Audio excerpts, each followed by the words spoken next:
Meskipun orang itu Bapak Ibu mungkin dulu di masa mudanya termasuk orang yang jahat. Solat tinggal, puasa tinggal, tapi kemudian tiba-tiba dia insaf. Dia bertaubat di umur 40, umur 50. Setelah itu dia pun istiqamah. Allazina tatanazzalu alaihimul malaikah. Allazina yakunu rabbana summastaqamu. Orang mengatakan Tuhan kami adalah Allah. Kemudian mereka istiqamah. Tatanazzalu alaihimul malaikah. Malaikat datang kepada dia berdesak-desakan. Salah satu tafsiran yang menyebutkan ini adalah ketika akan meninggal. Orang istiqomah tadi ketika akan meninggal tatanazzalu alaihimul malaikah. Fusilat, kalau enggak salah Fusilat itu surat yang ke-42 ayat 30 dan 31. Tengok Al-Quran. Allazina yaquluna Rabbana summastaqamu tatanazzalu alaihimul malaikah. Kata malaikat, alla takhafu, enggak usah kamu takut. Wala tahzanu, tak usah kamu bersedih. Wa abshiru bil jannah, karena engkau diberi kabar gembira berupa surga, taman-taman surga di alam barzah dan di alam akhirat kelak.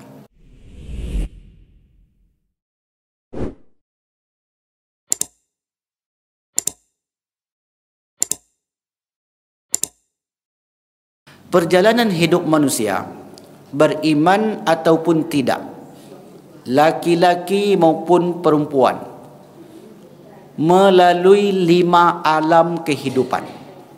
Ada 5. Alam yang pertama disebut dengan alam arwah.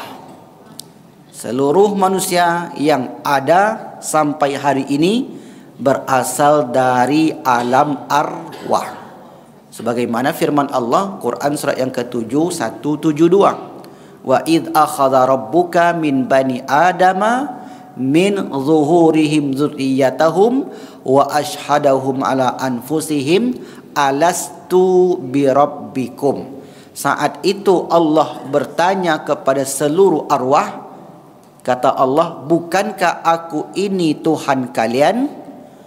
Lalu seluruh arwah itu menjawab, bala syahidna, ya, kami bersaksi engkau adalah Tuhan kami, adalah Rabb kami. Nah, berapa lama manusia di alam arwah ini tak ada informasi yang lebih detail. Allah hanya menyebutkan sekilas saja. Rasul pun tidak menyebutkan banyak. Nah, manusia tidak bisa beranalisa tentang alam arwah, sebab hal itu sudah masuk ranah gaib. Ranah gaib hanya bisa diimani. Makanya rukun iman itu 5 dari yang 6 masuk ranah gaib, kecuali beriman kepada kitab. Kitab itulah yang satu-satunya yang menjadi pegangan kita. Selebihnya gaib. Allah gaib, malaikat gaib, Rasul kita enggak bertemu, hanya informasi saja yang kita dapat. Hari kiamat gaib, kemudian takdir gaib. Kitab-kitablah yang nyata dan itu yang sampai kepada kita. Nah, dari alam arwah ini maka satu persatu ditiuplah ke dalam alam yang kedua, yang disebut dengan alam rahim. Alam kubur, cepat kali ke alam kubur. Belum lagi Bu, alam rahim dulu. Alam arwah ke alam rahim. Atau ada yang mau langsung ke alam kubur? Enggak kan? Alam ke alam rahim. Nah, di alam rahim ini apa yang terjadi? Nah, di hadis yang populer, riwayat dalam kitab Imam An-Nawawi, Arba'in Nawawi, itu dijelaskan panjang lebar. Maka di alam rahim ini disitulah terjadi pembentukan jasad melalui proses yang disebut dengan proses biologi. Lalu kemudian di umur 120 hari, berdasarkan hadis, dan juga itu sesuai dengan sains teknologi, ilmu kedokteran, lalu ditiuplah roh yang sudah diciptakan ke dalam rahim ibu masing-masing. Lalu kemudian jasad yang tadi awalnya mati dalam artian belum bernyawa. Apakah bayi itu atau janin itu hidup di dalam perut ibu masing-masing? Hidup, ya, bergerak. Artinya hidup seperti makhluk hidup, tapi belum diberi nyawa, belum ditiupkan roh yang sudah diciptakan tadi. Ditiupkanlah roh itu oleh Allah, ya, tentunya perintah Allah melalui malaikat. Fayunfakhu fihi ar-ruh, ditiupkanlah ruh, lalu kemudian tiba-tiba janin ini hidup, berdetak jantungnya, dicek oleh dokter di umur 3 bulan, di umur 5 bulan. Maka kata dokter, anak ibu, anak bapak jantungnya sehat. Nah, itu tandanya sudah hidup. Nah, kehidupan di alam rahim ini tidaklah panjang. 9 bulan 10 hari itu pada umumnya. Selebihnya ada yang lebih sedikit, ada yang kurang sedikit. Nah, yang intinya adalah di alam rahim ini diperbarui akad-akad perjanjian dengan Allah. Bikajbi rizkihi, ditulis rezekinya. Rezeki ini salah satunya adalah umur. Jadi umur kita ini sudah dijatah, Pak. Saya ilustrasikan ya, Bu, ya. Ilustrasi saja. Umur kita ini seperti seseorang yang sudah membooking tiket. Setiap kita sudah booking tiket, Pak. Ada yang sudah booking 15 tahun, ada yang 30 tahun, ada yang 45 tahun, ada yang 60 tahun, ada yang 70 tahun. Ketika datang waktu berangkat, maka harus berangkat. Ibu, tanggal berapa tiketnya? Belum tahu lagi, Ustaz. Saya pun belum tahu lagi, tapi sudah kita booking tiket kita. Sudah. Artinya, sudah kita booking tanggal kematian kita. Sudah ditentukan, Pak. Nah, kan ada doa, Ustaz. Ya, doa itu adalah salah satu ikhtiar kita. Mudah-mudahan Allah panjangkan umur kita. Tapi yang jelas, ketetapan dulu 50.000 tahun sebelum alam semesta diciptakan, seluruhnya sudah ditetapkan Allah Subhanahu wa ta'ala. Jadi sesungguhnya kita ini hanya menunggu tanggal keberangkatan.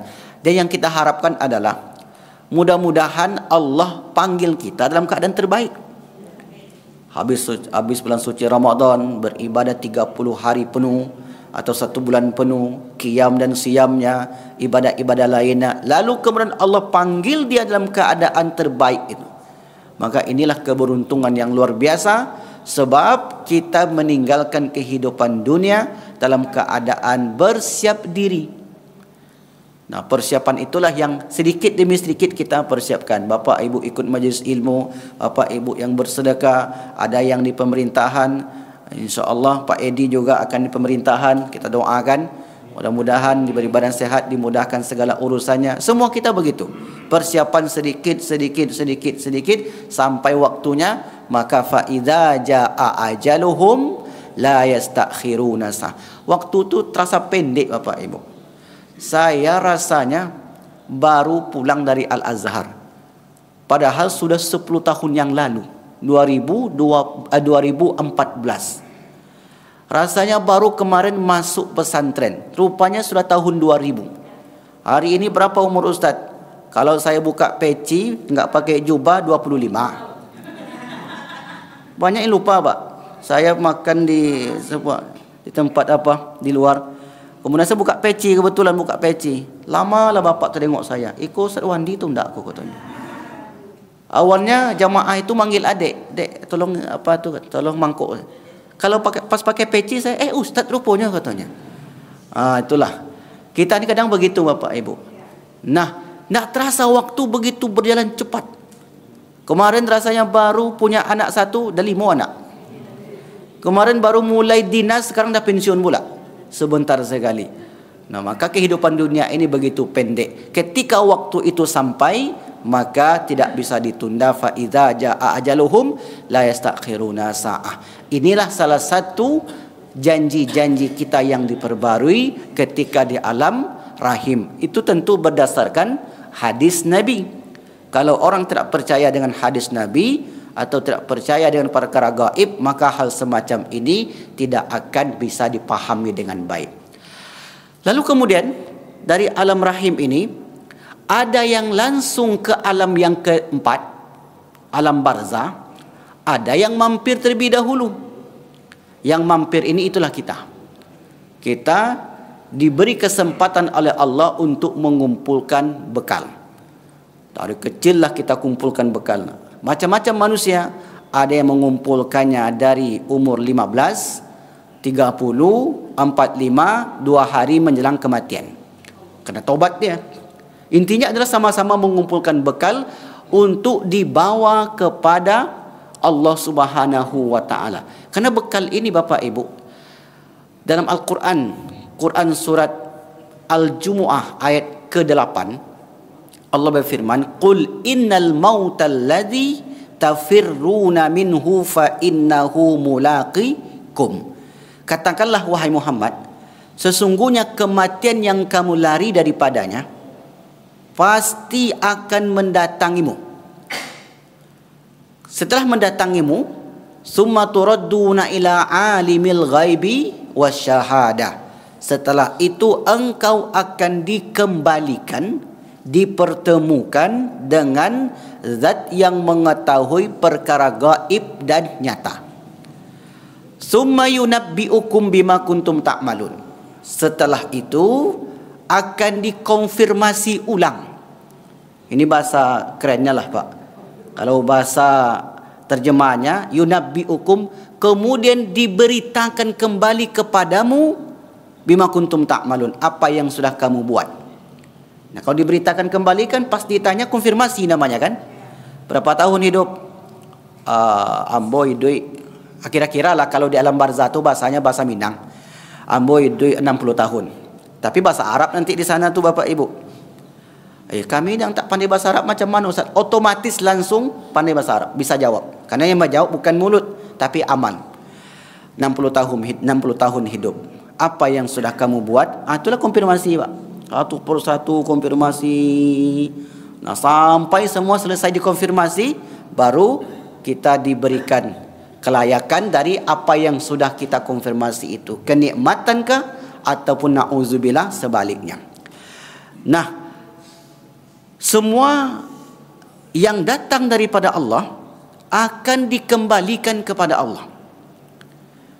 Ada orang yang kembali kepada Allah dalam keadaan berlebih. Mudah-mudahan kita termasuk yang berlebih itu. Dan ada yang kembali kepada Allah dalam keadaan kurang. Inilah yang dikhawatirkan. Kalau sudah kurang, lalu apa yang akan membantu dan menolong kita di sana? Jika ada amal yang ditinggalkan semasa hidup, itulah sebagai penolongnya. Kalau tidak ada, macam kita juga lah Bapak Ibu. Bapak Ibu dulu waktu muda bekerja keras, persiapan satu persatu. Nanti saya umur 60 tahun, saya hanya menerima ini. Maka mudahlah hidup dia di usia 60 tahun. Karena sudah dipersiapkan sejauh-jauh hari. Tapi kalau tidak dipersiapkannya jauh-jauh hari, nanti di usia tua nanti pula pikirnya Ustaz, sekarang nikmati dulu hidup. Maka orang semacam ini dapat kita tebak, pasti akan mendapati kesulitan. Sebab tidak dipersiapkan sejak dia masih muda. Maka persiapan-persiapan itu untuk menuju alam yang kita sebut dengan alam barzah atau alam kubur. Alam kubur tentu tidak sama dengan kuburan. Ya Bapak Ibu, alam kubur tentu tidak sama dengan kuburan. Contohnya Bu, 7 langkah meninggalkan kuburan, datang malaikat. Betul? Betul Ustaz. Kalau 6 langkah datang enggak malaikatnya? Tetap datang. Kalau 5 langkah tetap juga. Kalau kuburan itu tidak ditinggalkan, tetap juga. Kalau dia tak punya kubur, tetap juga. Jadi enggak nunggu 7 langkah itu. Dan itu bukan hadis. Cobalah Bapak Ibu cari. Enggak, saya sudah teliti dalam buku saya. Itu bukan hadis 7 langkah itu. Dan kalaulah memang yang ditanya itu adalah orang yang dikubur saja, Bagaimana dengan orang yang tak dikubur? Ditanya enggak dia? Tetap. Karena orang yang meninggal itu sesungguhnya bukanlah di kuburan. Kuburan itu untuk dibenamkan atau dikuburnya jasad. Kalau punya jasad. Bekerja dia di tambang emas. Kebetulan PT emas pula contohnya. Timah contohnya. Bekerja di tambang timah. Lalu kemudian ketika memasak timah, tiba-tiba tergelincir ini orang. Masuk ke dalam tu. Jasadnya dijumpai tak? Enggak. Bercampurlah dengan timah itu. Entah di mana dia. Nah, orang semacam ini didatangi malaikat atau tidak? Tetap. Kemana? Iya, rohnya kemana? Di mana prosesnya? Alam barzah. Itu dia jawabannya. Di alam barzah. Makanya alam barzah itu kita menyebutnya alam kehidupan. Bukan alam kematian. Yang mati itu adalah di kuburan. Di kuburan itu Bapak Ibu, cobalah tengok. Paling lama seminggu dah jasad kita dah habis.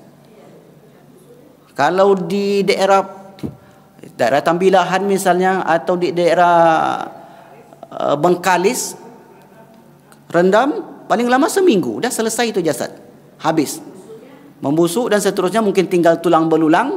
Maka itu kubur sebagai simbol dulu pernah ada orang hidup di sini. Maka pembahasan tentang perbedaan antara kubur dengan alam kubur itu sangat jelas sekali. Kubur itu tempat di mana jasad kita ditanam, kebetulan punya kubur, dan alam kubur itu adalah alam kehidupan sama dengan alam barzah. Nah, di alam kubur ini panjang sekali. Enggak terhitung waktunya Bapak Ibu. Bukan 1 tahun, 1000 tahun, 1 miliar tahun, tidak. Tidak ada manusia yang menentukan, yang mengetahui berapa lama di sana. Hanya Al-Quran yang menjelaskan. Karena ini kembali kepada perkara gaib. Al-Quran mengatakan, yaitu Quran surat Ghafir, surat yang ke-40, ayat 99 dan 100. Hatta idza jaa ahadahumul mautu qala rabbirji'un. Apabila datang kematian salah seorang dari mereka, mereka di sini adalah orang-orang yang tidak beriman, rabbirji'uni, ya Tuhanku, kembalikan aku ke dunia. Ini adalah permintaan orang-orang yang bekalnya tak cukup. Mereka ingin kembali ke dunia untuk menambah bekal. La'alli a'malu salihah, agar aku dapat beramal soleh fi ma taraktu, yang dahulu aku telah sia-siakan, aku tinggalkan. Orang ke masjid, saya enggak ke masjid. Orang beribadah, saya enggak beribadah, ditinggalkan.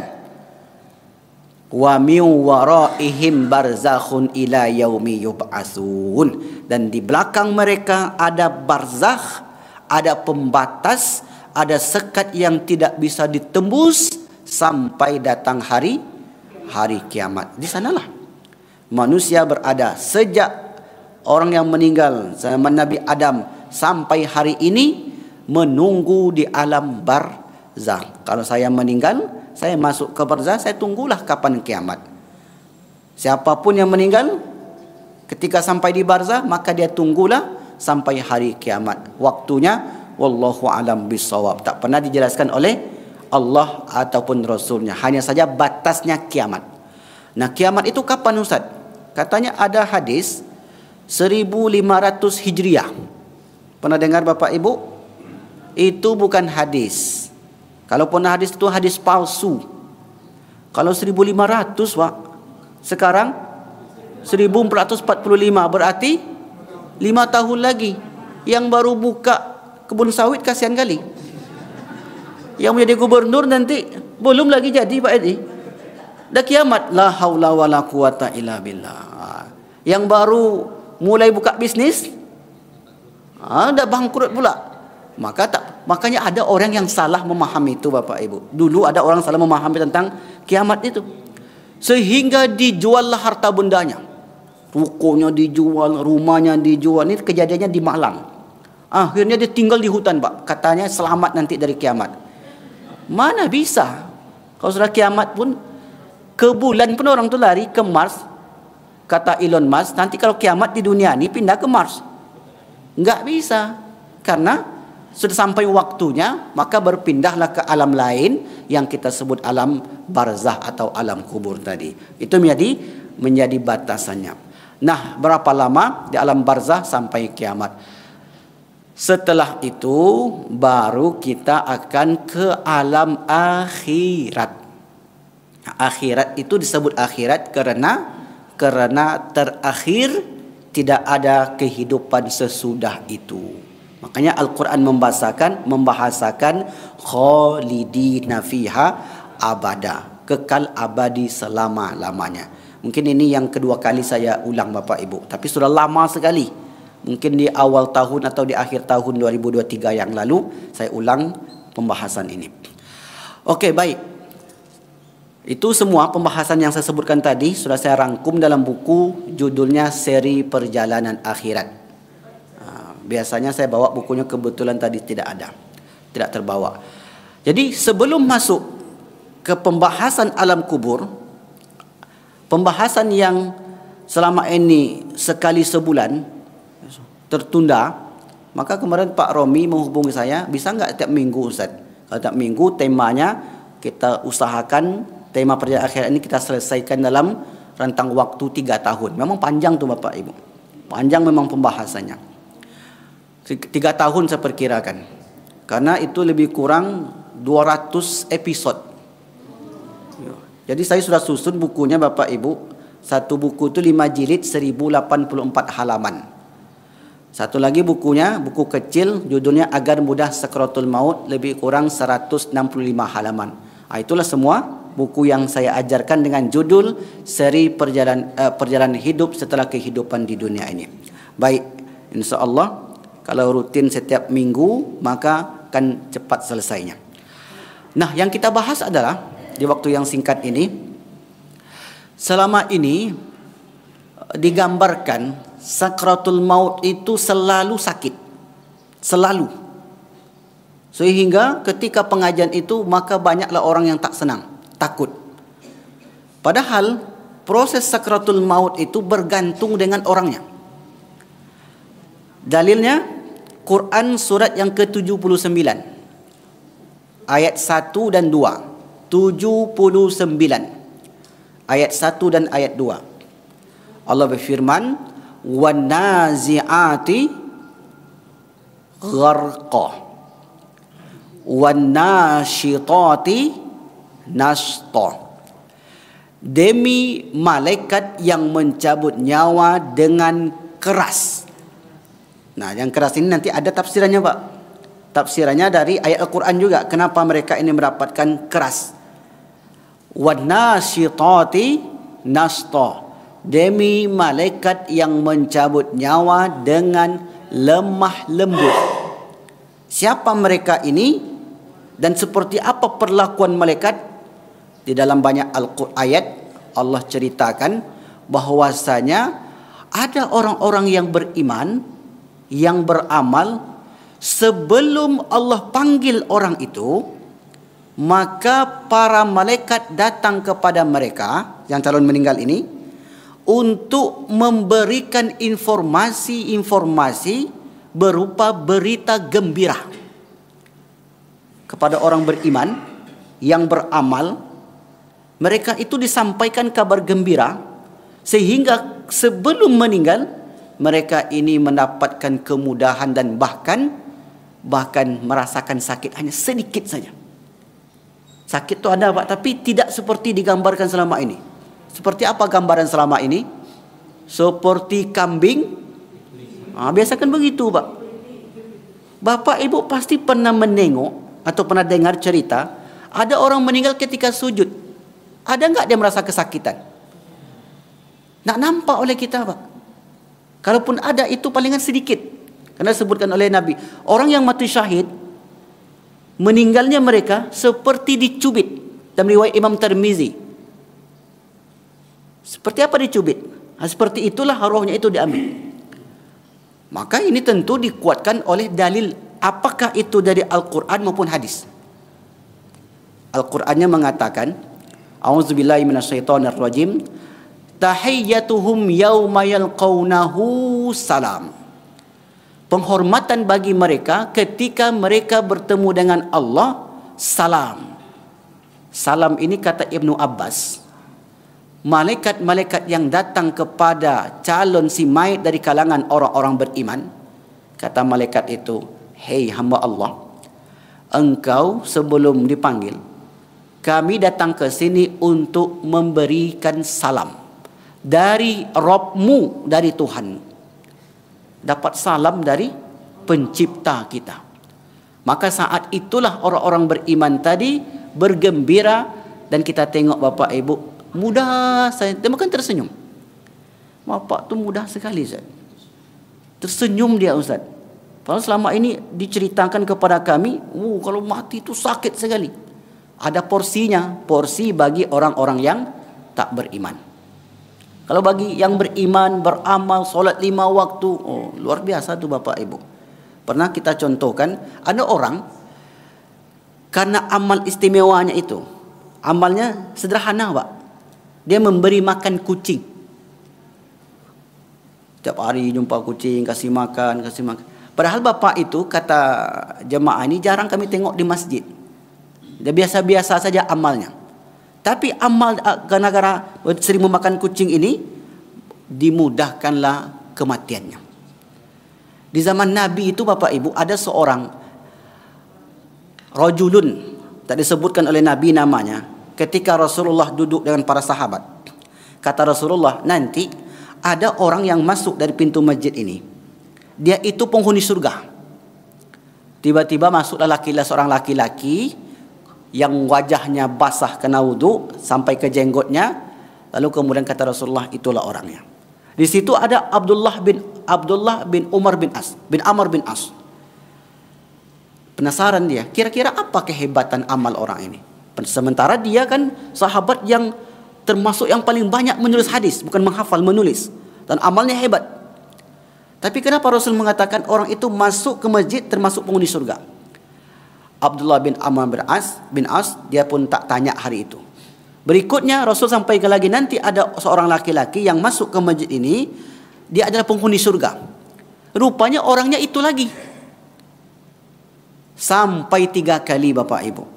Orang itu kata Nabi penghuni surga. Sampai 3 kali masuk. Lalu kemudian Abdullah bin Amr bin As heran, apa kira-kira amalan orang ini? Lalu kemudian dia pun menghampiri rumah laki-laki ini. Dia katakan, saya ada masalah dengan ayah saya. Dia buat alasan begitu, bolehkah saya menginap di rumahmu? Sebenarnya tujuannya adalah untuk mengintip apa amalan istimewa orang ini. Kata kawannya ini, silakan. Hari pertama dia tengok biasa saja, gak ada yang istimewa. Hari kedua, hari ketiga, sampai 3 hari di rumah laki-laki tersebut, dia katakan, wahai saudaraku, sesungguhnya saya tidaklah bermasalah dengan orang tua saya, dengan keluarga saya, tidak. Tapi saya penasaran dengan hadis Nabi. Ketika Rasul katakan ada seorang laki-laki yang masuk ke dalam ini, dia adalah penghuni surga, yang masuk engkau. Hari kedua, yang masuk juga engkau. Hari ketiga juga sama. Maka saya penasaran, apa sih amalan istimewamu? Kata laki-laki ini, enggak ada. Enggak mungkin, kata dia. Nabi itu kalau berkata pasti ada sesuatu yang dia lihat. Ceritalah dia, Pak. Sebenarnya kata dia, sebelum saya tidur, kesalahan-kesalahan saudara saya maafkan. Sederhana enggak, Pak? Mudah sekali. Kata Abdullah bin Amr bin As, itu saja amalanmu yang disebut oleh Nabi itu. Bisa jadi itu. Kemudian setelah dikonfirmasi, ternyata itulah amalan yang istimewa bagi orang ini, sehingga menjadikan dia penghuni surga. Amalan itu namanya jabrul khawatir. Jabrul khawatir, pekerjaan hati. Apa itu jabrul khawatir? Idkhalus surur 'alan nas, membuat orang senang. Jadi kalau jumpa dengan kawan, kita buat kawan itu senang, itu termasuk jabrul khawatir. Jangan terbalik, kawan itu jumpa dengan kita makin susah hatinya. Ketika kawan itu susah hatinya, kita ajak bicara, senang dia, hilang perasaan susahnya, maka itu termasuk jabrul khawatir pekerjaan yang istimewa, yang mulia, di mana seseorang di zaman Nabi gara-gara amal itu Rasul sampaikan penghuni surga. Tentu dengan mengerjakan yang lain juga, solatnya, puasanya dan seterusnya. Bapak Ibu yang dimuliakan Allah Subhanahu wa taala. Maka itulah menyebabkan seorang mudah dalam menghadapi kematian. Maka orang-orang yang beriman, yang beramal, yang dipersiapkan dirinya, insya Allah orang itu akan dimudahkan. Itu satu ayat tadi kita bacakan. Ayat yang kedua, alladzina tatawaffahumul malaikatu thayyibin. Orang-orang yang diwafatkan oleh Allah dalam keadaan baik. Yaquluna, para malaikat itu berkata, salamun alaikum. Itu ucapan ketika akan meninggal. Kalau ucapan ketika akan masuk surga, itu yang sering kita baca. Quran surat Yasin, surat yang ke-36. Salamun qaulam mir rabbir rahim. Ucapan yang sama kelak kita dengar juga Bapak Ibu, Quran surat yang ke-39. Surah Az-Zumar ayat 70, 71, 72. Wasiqal ladzina kafaru ila jahannama zumara hatta idza ja'at wasiqal ladzina taqau ila jannati zumara. Orang-orang beriman itu masuk surga berkelompok-kelompok, tidak seorang-seorang dah, Bu.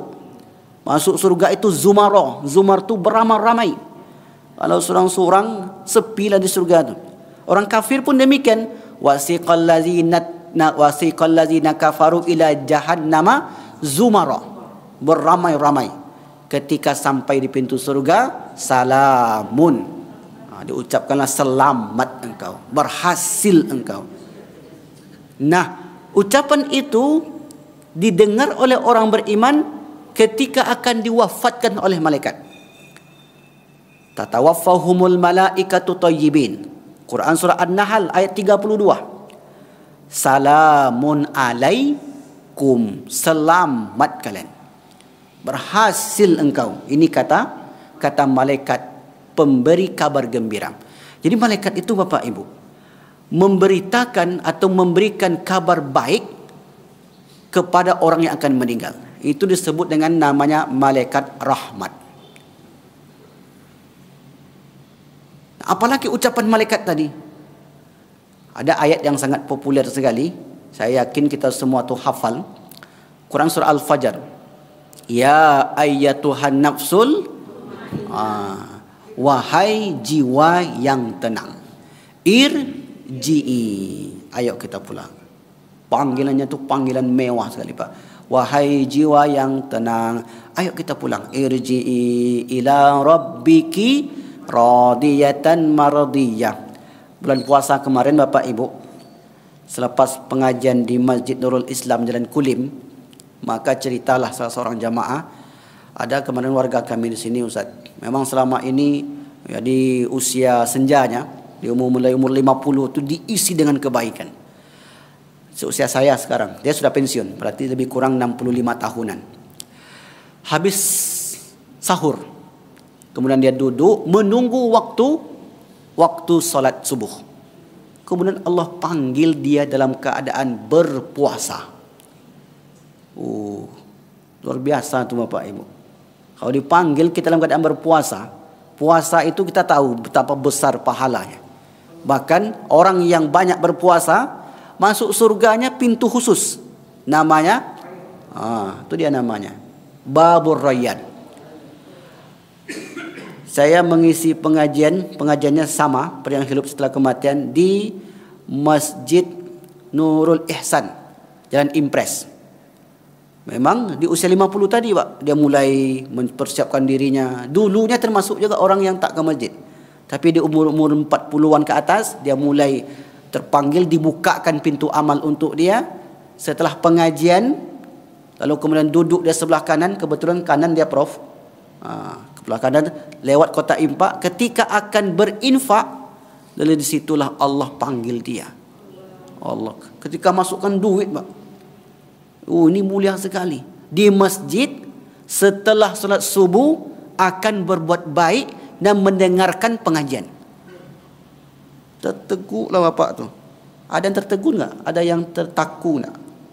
Tak apa nama bahasa Arabnya, bahasa Indonesianya kayak ini nih. Ada yang tertunduk tak pagi ni? Tolong bangunkan. Dia tertunduk begini dia, Pak.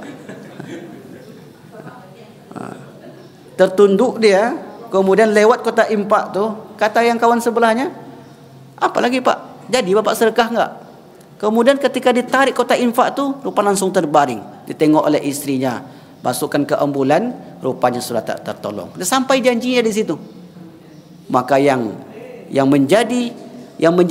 membuat kita iri adalah dia panggil dalam keadaan terbaik tadi.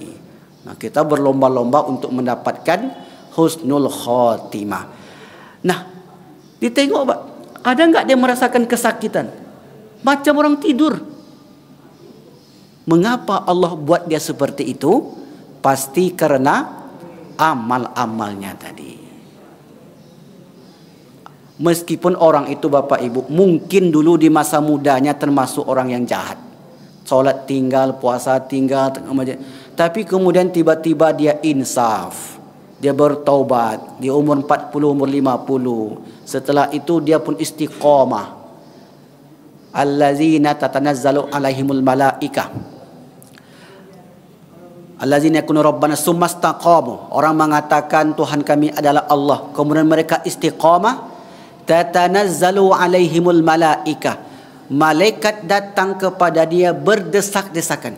Salah satu tafsiran yang menyebutkan ini adalah ketika akan meninggal. Orang istiqomah tadi ketika akan meninggal, tatanazzalu alaihimul malaikah.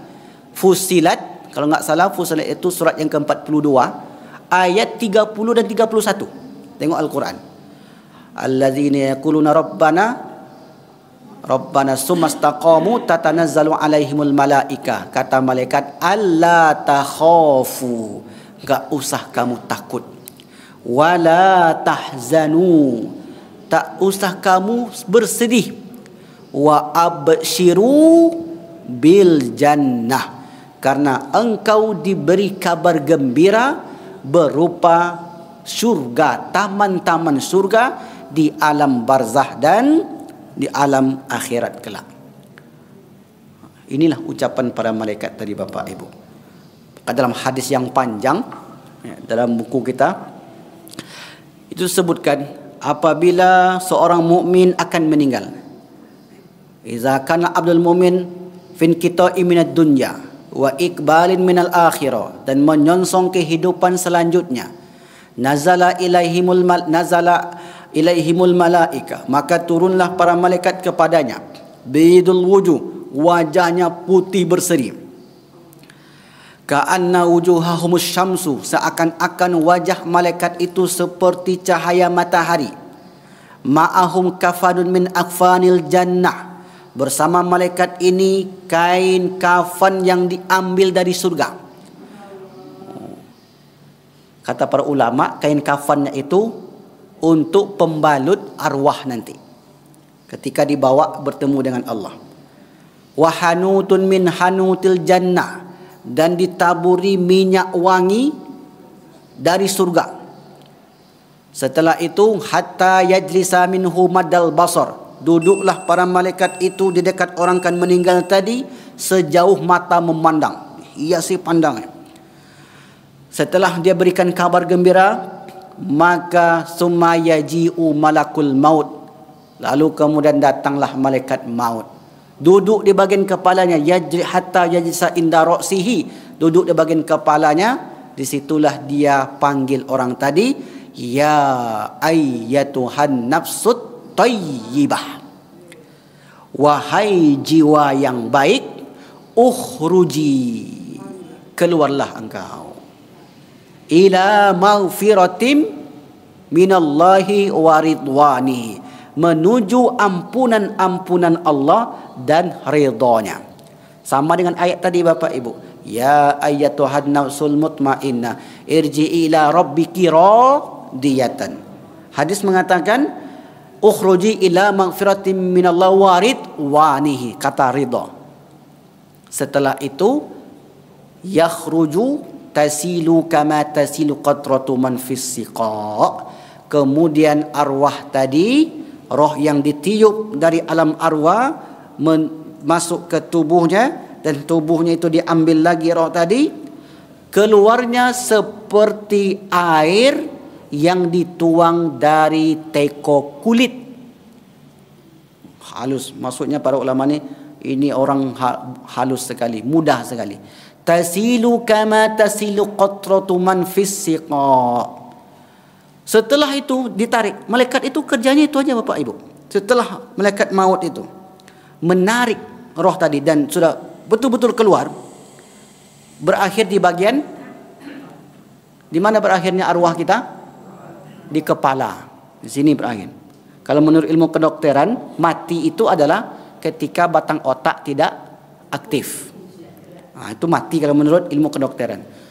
Nah, kalau ilmu hadis, dalam hadis itu disebutkan orang meninggal, arwah itu ditarik di bagian kepala. Nah, ketika ditarik di bagian kepala, maka mata orang yang meninggal tadi menyaksikan rohnya dicabut. Ada nggak dalilnya itu, Ustaz? Karena selama ini kan matanya terbuka, Ustaz. Apa yang dilihatnya? Rohnya dicabut. Idza qubidal arwah. Apabila roh itu dicabut, tabi'ahul basar, diikuti oleh pandangan mata. Jadi disaksikan itu Bapak Ibu. Nah, dicabutlah di bagiannya, ubun-ubunnya, maka setelah itu berpisahlah. Orang ini pun disebut dengan mayit. Roh tadi, maka malaikat pencabut nyawa menyerahkan roh itu kepada malaikat yang datang di awal tadi. Itu berdasarkan hadis Nabi, Pak. Fayaj'aluha fi zalikal kafani, maka diletakkanlah roh itu di kain kafan yang dibawa tadi.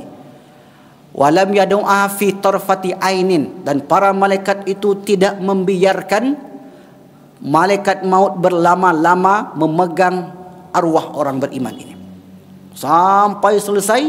Kemudian barulah setelah itu arwah tadi diambil dan dibawa ke satu tempat. Satu tempatnya insya Allah kita jelaskan setelah ini, di pertemuan yang akan datang.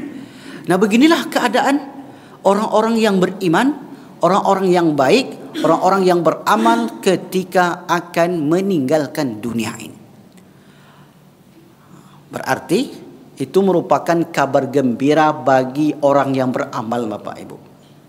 Nah, maka mudah-mudahan kita berdoa, ya Allah, Engkau panggil kami dalam keadaan terbaik dengan cara wanasyitati nasto, dengan cara dicabut, dengan cara yang lemah lembut.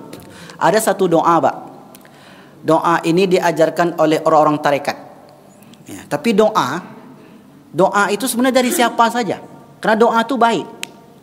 Nah, kebetulan doa ini diamalkan oleh penganut tarekat. Doanya begini, ada 3 yang diminta. Allahumma hawin alaina fi sakaratil maut. Ya Allah, mudahkanlah hamba dalam menghadapi sakaratul maut. Waja'al malaikatal mauti rafiqa. Ya Allah, jadikanlah malaikat maut ketika mencabut nyawa dengan rafiqa, sebagai temanku. Wa bin naz'i ruhi syafiqa. Ketika mencabut roh, dicabut dengan lemah lembut. Saya ulang lagi. Allahumma hawin alaina fi sakaratil maut. Waja'al malaikatal mauti rafiqa. Jadikanlah malaikat maut itu sebagai sahabatku. Artinya ini Bapak Ibu, kita minta kepada Allah agar malaikat ini berlemah lembut kepada kita. Wa bin naz'i ruhi, ketika ruhku dicabut, syafiqah, dengan penuh kasih sayang. Boleh enggak doa begitu? Ya boleh. Doa itu boleh kita ambil kalau tidak ada di Al-Quran, dari hadis. Misalnya gini, Pak. Doa itu enggak mesti dari Al-Quran, hadis. Contoh begini. Ya Allah, ambo ke masjid kau, ya Allah, ikut pengajian. Berilah ambo keselamatan. Ada enggak di Al-Quran? Ada enggak di hadis? Mana ada di masjid? Enggak ada di hadis itu. Ya Allah, hamba ikut, hamba ko nio ke Masjid Nurul Yakin ya Allah. Dan perjalanan selamatkanlah dari musuh. Kalau ada lubang di motor saya nanti selamatkan. Sampaikan saya selamat ke tempat masjid di mana pengajian itu. Ini doa kita. Tidak di Al-Quran, tidak di hadis. Namanya bukan doa maksur. Doa maksur itu ada bukunya. Doa min daw'il kitabi was sunnah. Doa-doa dari Al-Quran dan dari hadis. Nah, doa Quran hadis itu dua yang kita peroleh. Kita membacanya, berdoa mendapat pahala. Kita juga membaca Al-Quran. Tapi banyak doa yang disusun oleh para ulama, itu doanya isinya baik-baik. Maka doa baik ini dari siapapun datangnya, maka bisa kita amalkan. Kecuali doanya tak sesuai. Tak sesuai yang macam-macam misalnya. Ya Allah, ambo pakai cincin kau ya Allah, selamatkan dari kematian. Itu nggak bisa tuh. Karena itu bertentangan dengan kodrat, dengan ketetapan-ketetapan Allah Subhanahu wa taala. Maka oleh karena itu Bapak Ibu, kita berdoa dalam bahasa Indonesia pun, dalam bahasa apapun, selama itu adalah baik, maka kita tidak dilarang untuk membacanya.